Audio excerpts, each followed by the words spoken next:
Bonjour et bienvenue dans cette nouvelle vidéo d'Objectif 15. Aujourd'hui, on va parler un petit peu de la VMC. On va surtout rentrer dans le détail sur un montage de VMC simple flux et expliquer du coup comment nous on procède et aussi pourquoi du coup on a une différence de prix. En effet, quand je suis en phase commerciale, beaucoup de gens me disent « Ouais, vous faites une VMC à 4000, 4500 euros alors que mon électricien me l'a fait à 1800 euros. » Alors je peux pas dire le contraire parce que c'est vrai, hein, ma concurrence fait des VMC beaucoup moins chers que moi. Par contre, dans la VMC à 1800 euros, en général, les débits ne sont pas mesurés et quand on les mesure, finalement, on voit que c'est pas réglementaire. Donc une VMC dont les débits sont pas mesurés et même s'ils sont mesurés, s'ils sont pas réglementaires, de toute façon, la VMC ne sert à rien. La VMC aujourd'hui, c'est le parent pauvre en France. On commence beaucoup à parler d'isolation, on commence un petit peu à parler d'étanchéité à l'air, de bioclimatisme, mais on parle absolument pas de la VMC. Or, la VMC, en fait, va de pair d'une part déjà avec l'isolation et l'étanchéité à l'air, puisque si on rend la maison plus étanche à l'air, il faut quand même renouveler l'air. Et d'autre part, la VMC, on oublie que ce n'est pas que l'humidité, c'est aussi le CO2 et les composés organiques volatiles. Donc la VMC est un peu oubliée dans notre pays. Et du coup, c'est pour ça qu'on se retrouve avec des VMC souvent pas très chers et pas trop bien montés. En plus, il n'y a même pas de corps d'État qui l'utilisent. Dans les autres pays, il y a des vrais métiers de ventilistes. Là où chez nous, c'est le plombier ou l'électricien. Moi, dans la vidéo, je vais vous montrer qu'est-ce qu'on met comme matériel chez Objectif 15, comment on le monte, et puis combien de temps ça nous prend de le monter. Donc maintenant, on va passer à la phase pratique et on va aller en atelier pour monter la machine. On va présenter donc déjà la machine. Alors la machine, là on est parti sur une Renson Xbox 3. Donc là c'est le très haut de gamme en simple flux. Et donc couramment on utilise la machine Renson Xbox 2 qui est un petit peu en dessous, mais là c'est le principe est le même. Donc on va regarder du coup comment on vient se connecter sur les différentes sorties de la machine pour voir un petit peu la différence qu'on peut avoir par rapport à une machine classique et pourquoi on met plus de temps, pourquoi il y a aussi plus de matériel. Et ce qui fait que on a une qualité, mais que cette qualité a un certain coût. Donc on va regarder le matériel pour se connecter sur une bouche déjà bêtement WC, salle de bain, buanderie. Donc on va commencer par regarder le matériel.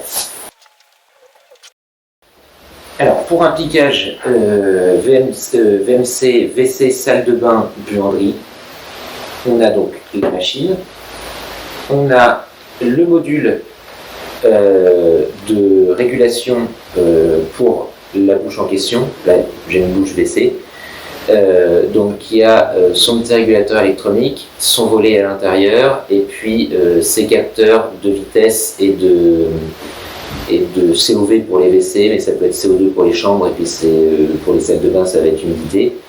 Donc voilà le premier élément. On va avoir un réducteur 125-80, puisque les bouches sont en 125, les réseaux sont en 80.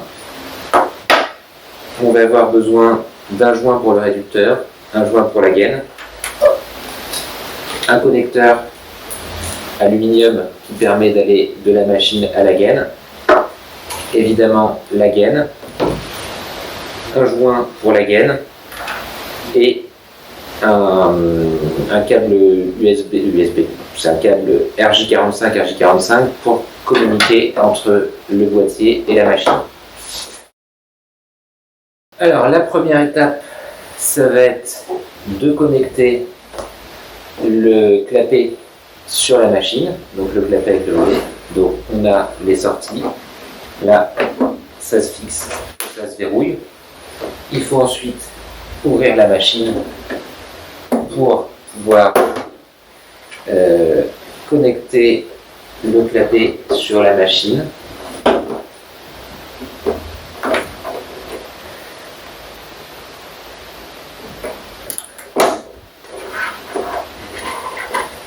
Donc la machine c'est des clips.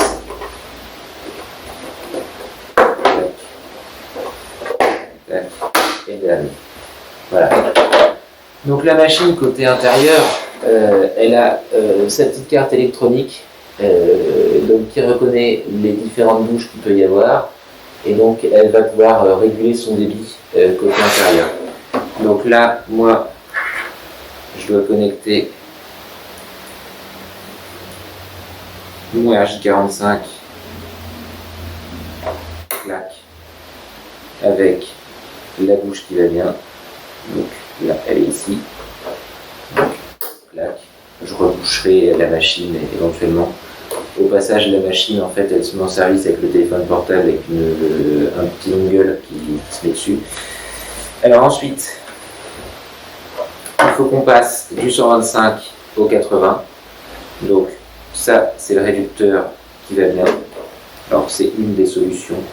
Voilà, donc le réducteur, on le verrouille. On met un joint. Les réseaux doivent avoir un joint. Hop. Alors, ensuite, on va aller côté réseau. On met un joint sur la dernière spire de la gaine semi-rigide PEHD, anti-statique, anti-bactérienne, lisse, qualité alimentaire, hein, donc toujours pour avoir voilà, ces réseaux-là, ils ne se percent pas, on n'a pas de perte de, enfin, on a moins de perte de charge, ils se nettoient, donc c'est vraiment avantageux. Et donc on va connecter avec le joint la manchette dessus. Alors, ça s'enfile en force sur le joint. Voilà. Donc là on l'a. Et puis hop. Alors après, avec le raccord à lui, on peut se mettre comme on veut. Et lui, il vient se clipser dans la machine. Et donc voilà, on a le système donc avec alors là du coup la rime est attachée donc la machine, le clapet, le réducteur, le connecteur qui permet d'aller du réducteur à la gaine et après on part sur le réseau. Alors maintenant pour une bouche cuisine, le matériel va être un petit peu différent. Donc pour pas répéter les choses, j'ai déjà monté le clapet. Alors le clapet cuisine est différent du clapet WC et du clapet salle de bain. C'est un clapet qui est fait pour avoir plus de débit. Et donc comme on a plus de débit, soit on part en 125, mais on n'a pas de gaine semi-rigide en 125. Donc en fait, on va avoir une culotte qui fait une fois 125 d'un côté et 2 fois 90 de l'autre. Donc du coup, on va doubler les gaines. Donc une, deux gaines, évidemment, deux raccords. Donc ces deux raccords, on va faire le raccordement tout de suite. Donc on vient mettre la culotte directement dessus. Voilà. Ensuite, on a les raccords. Il faut d'abord les mettre dedans parce que sinon on a toujours plus de mal avec le côté réseau. Donc on les met dedans. Voilà. Et ensuite, on a juste à les mettre. Alors là, je ne vais pas tourner parce qu'une fois que c'est tourné, c'est clipsé définitivement. On a juste à les mettre ici. Et voilà, donc on a nos deux raccords. Alors, normalement, on les tourne pour les verrouiller. Hein. Là, je ne les verrouille pas. Donc, on a du 125 vers du 2 x 90. Et donc là, on peut partir vers le réseau de cuisine qui est en 2 x 125. En 2 x 90. Une fois qu'on a connecté la machine côté intérieur, il faut connecter aussi la sortie toiture ou murale pour évacuer l'air. Donc là, on a sur la machine, on a la sortie qui se trouve ici. Donc là, on met un réducteur, plutôt un agrandisseur 125, 160. Et après, on part en 160. Alors, nous, on met de la gaine en polyéthylène expansé. Donc ces gaines-là sont déjà isolées et elles sont rigides, nettoyables. Et du coup, on n'a pas de perte de charge, pas d'écrasement, pas de percement comme dans la gaine souple. Alors maintenant, quand on arrive côté bouche, comment on se connecte? Alors, encore deux méthodes. La méthode salle de bain, WC et autres, et la méthode cuisine. Alors là, pour le coup, avec une machine Renson, la bouche, elle n'a pas besoin d'être hygro, puisque c'est la machine qui est hygro, et donc c'est elle qui régule les débits en fonction de l'humidité. Donc on n'a pas besoin de bouchis gros avec des ressorts, des clapets, des pins, des machins dedans. La bouche toute simple, diamètre 80. On peut régler la section de sortie. Alors comme la machine chez Renson se règle automatiquement, on peut ouvrir relativement grand la bouche. Ça permet de diminuer le bruit. On va retrouver le traditionnel manchon trident qui se fixe dans le placo. On va retrouver ce qu'on avait côté machine, c'est la même chose côté bouche, donc le raccord souple en alu, et on a l'arrivée de la gaine. J'ai déjà mis le joint dessus. Donc comment ça se passe? Côté gaine, toujours pareil, emmanché comme ça. Emmanché en force. Alors, ça nous arrive régulièrement sur le chantier, c'est emmanché en force. Si on n'est pas sûr de notre coup, on rajoute un scotch, type scotch type scotch d'étanchéité à l'air, hein, des vrais trucs qui tiennent pour sécuriser. Ensuite, après, on oriente comme on veut pour aller sur la bouche. Et donc sur la bouche, on va avoir un clip là-dedans. Ça, c'est dans le placo. Et là, côté chez vous, on a la bouche. Et donc, pareil, toujours, on n'a pas de gaine écrasée ou de coude trop serré. Hein, et on peut quand même s'orienter comme on veut pour venir se fixer. Alors, si on a une bouche de cuisine, ça va être un peu différent. Alors, en général, on utilise ce type de manchette-là, qui est donc une manchette 125, et donc qui permet de relier les gaines par ici, puisqu'on a deux gaines pour la cuisine, et puis la bouche qui va se trouver ici. Alors cette manchette-là, ça peut se recouper. Si le plafond se trouve ici, on coupe ici. Si le plafond se trouve là, on coupe là. Il permet d'avoir une certaine latitude. Donc là, celle-là, elle est pas coupée, elle sort neuve. On va avoir le cul de bouche et la bouche. Donc pareil, bouche toute simple. En Renson, c'est la machine qui est Igoro, c'est pas les bouches. Donc bouche toute simple. On gagne un petit peu d'argent en utilisant ces bouches-là par rapport aux autres bouches. Alors, et puis des clips, parce que donc comment ça se connecte? Donc on va mettre nos clips sur la gaine.